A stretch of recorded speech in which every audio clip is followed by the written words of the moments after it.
Hi again, it's Jason from Fraser Valley Rose Farm, and the topic of this video is which roses can you go ahead and propagate and not end up getting arrested, which of course we know is a tongue-in-cheek title. There is no such thing as the propagation police. They're going to come with their little green sirens and haul you away to propagation penitentiary. No, in fact, what we're really asking is, do you have the right to propagate these plants? And if you wanted to sell them later, would you be allowed to do that? And in the case of the roses I've chosen for this video, and I think there are 12 of them, not only are they roses that are outside of their patent period, so anybody can propagate them, but also they're ones that are readily available on the market. You'll probably be able to find them, as well as I've taken cuttings from them and found them to root well and to grow well on their own roots. So that's why I've chosen these 12. I'm putting them up on the screen here right now just so you get an idea of what I'm going to talk about. I'll do a quick profile for each of these roses. Then I'll talk a little bit at the back end of the video here just about how you could find out for yourself if a rose or any other plant is eligible for propagation or you're allowed to do so. First up on the list here is Fellowship. That's this rose here. Beautiful orange color, scalloped edges, really decent scent, mid to large size Floribunda. And if you're looking for it in the trade, you may not find it in our Fellowship. I think that's its English name. The trade name you'll usually find it in North America here is Livin' Easy, which was given it to by another distributor. Number 2 on my list is Sally Holmes. That's this one here, cluster flowering, white with sort of apricot buds. So it's really got a complex color. Great performer in the garden, can be used as a shrub or as a climber. So one of the more adaptable roses you'll be able to find and takes easily from cuttings. Third on the list here, I have Olympiad, a hybrid tea in bright red, takes well from cuttings. It is a great garden performer, has a wonderful form, a great color, and holds it well. And the only defect in this rose, as far as I can tell, is that it's only mildly scented. Next up on my list, I have Winchester Cathedral. Now, some people might ask, are you allowed to propagate David Austin roses? And the answer to that is, of course. I mean, they play by the same rules as everybody else. If the plant has been out for more than 20 years, they have no more right to propagate it than you do. This one was definitely introduced over 20 years ago. It is a white sport of their famous rose, Mary Rose. So really good scent, great performer for me, and I find it easy to propagate from cuttings. Number 5 on my list is Chislaine de Feligonde. That's this one here, and this here, this cluster of flowers with apricot buds out to buff colored blooms, really shows off in the garden and has the distinction of being a repeat blooming rambler, which most ramblers are not. It can be grown as a shrub, or you can climb it over things, and it will take a little bit of shade as well, so it's really adaptable and fun rose to grow. I'll mention here as well, my next one on the list is Souvenir de la Malmaison. My specimen is not large enough to really show on screen here, it's not in bloom, but Souvenir de la Malmaison is a soft pink shrub. It's a Bourbon. Really wonderful romantic blooms and definitely worth growing and easy to grow from cuttings. Next one up here, number 7 on my list, is Elina. Unfortunately, a little bit blown right now, but you can see a soft yellow color, and that's okay. Lots of blooms on the way here. Elina is a tall hybrid tea with an outstanding bloom form for cut flowers. So I love having this one so I can snip something and put it on a vase and on the dining room table. Just one lonely bloom here today on Stephen's Big Purple. That's okay, at least he showed up for the video. A beautiful beetroot purple rose, great garden performer. As you can see, lots of buds on here, and this is its second flush through the season. So wonderful rose, good scent, tough as nails. I couldn't recommend it anymore. I thought I'd give you at least one old garden rose for this video. This is an Alba rose called Madame Plantier. It may be an Alba crossed with a Noisette or something like that. It has these very thin, pliable and thornless stems. So this actually, when it's covered in blooms, arches gracefully in the garden. I'll give you some pictures of the blooms here as well, but cuts very, very easily in terms of propagating. Maybe one of the confidence builders as you learn how to take rose cuttings. So this would be a good one to try at. Number 10 here, Westerland, has a scattering of blooms on it. This has a lot the same color as the one I showed earlier, Fellowship, that sort of strong orange color.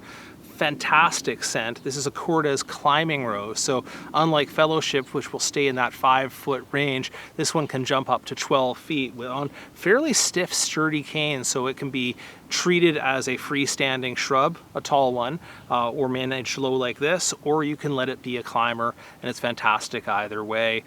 Glossy, disease-resistant foliage, beautiful rose. Number 11, a beautiful non-stop performer named Ballerina. This is a hybrid musk, rather old actually. It's been around for a while. And you can see what it does to stay in bloom all season. It has this stem here that's fully out of bloom and spent. It has this stem here that's fully in bloom, and then right behind that it has this stem here which is in bud fully, and it just blooms in that succession of blooms all the way through the season. Just a tough, ironclad performer in the garden. Number 12 on the list is the rose that I'm training up this archway here. It's called Eden, or Pierre de Ronsard. Now, this one I'm mentioning here, it's a great climber. It's extremely popular these days. I suspect that people would ask me the question anyway, is whether they can propagate Eden. On the same note, the original Knockout has recently come out of patent period. That's not the double Knockout or any of the subsequent ones, but the original Knockout rose, as well as Bonica, is well outside of patent period. So of the most popular roses that you could put into your garden, some of them are definitely out of patent period. Now, as to the question of whether you can use their name for marketing, that's a different issue. I'll link a video here where I talk about that. But in most cases, the position of those distributors or those breeders is that they own the names, even though you can propagate the rose, which seems a little underhanded to me and probably could be challenged, but it won't be me who does that. Now that I've given you my 12 choices of roses to start with, let's talk about what it is that makes you allowed to propagate a rose. And, you know, some people disagree with this concept entirely. I respectfully, we'll talk about that here. But really what we're talking about is the laws and international treaties that govern intellectual property, that allow the creator of something to profit from their own work. In this case, we're talking about plant breeders or discoverers, and if they file the right paperwork and if they introduce that plant, then they get a 20-year period where they are exclusively allowed to control the propagation of that plant, and they usually use that to recover the costs and of their efforts. So, again, people disagree with this and say, how could you ever own the rights to a plant? How can you own nature? And for practical reasons, I have to just state the other side of the point of view here, which is that, you've got big programs like the David Austin rose breeding program, Malmaison, Cortez, Poulsen. I mean, there's just a ton of them, and they're spending millions of dollars and thousands of hours evaluating and discovering and crossing and doing all of the work that it takes to find a new rose. If they didn't have the exclusive rights to profit from that work, they just wouldn't do it. That's the bottom line there. And of course, I feel for small breeders as well. I mean, if somebody has put their own work into crossing many hundreds of crosses and evaluating those, and they've introduced that plant to the world, they should, I think, morally retain some of the rights to that effort. So that's the way I'll say it. Now, other people will have their own point of view about, intellectual property law, and I get that, but we're just talking about what's allowed, and again, we'll also talk about that for industry reasons. If you want to be a seller of plants and you want to have a good reputation, you're not going to be breaking the law and expect to then be able to deal with the industry at all. So how do you know if a plant is past that 20-year patent period? And there are two resources I'm going to point out for you here. The first one is Google Patents. So if you take the marketing name of the plant and just put it straight into Google and say plant patent hydrangea, whatever it is, whatever the given name is by the breeder, then oftentimes it'll bring you to a patents page that'll tell you when that expires. So it's from the US Patent Office or wherever it was entered. The other resource, particularly when it comes to roses, this won't help you with other plants, but when it comes to roses, is a site I've introduced you to before called Help Me Find. And when you put the name of a rose into Help Me Find in their search, it'll come up with all the alternate names, and across the bottom of that page, in a place I'll show you here in a screenshot, it talks about when it was introduced or when it was patented, and that is usually the first place I look to get an idea of how close we are to the patent period.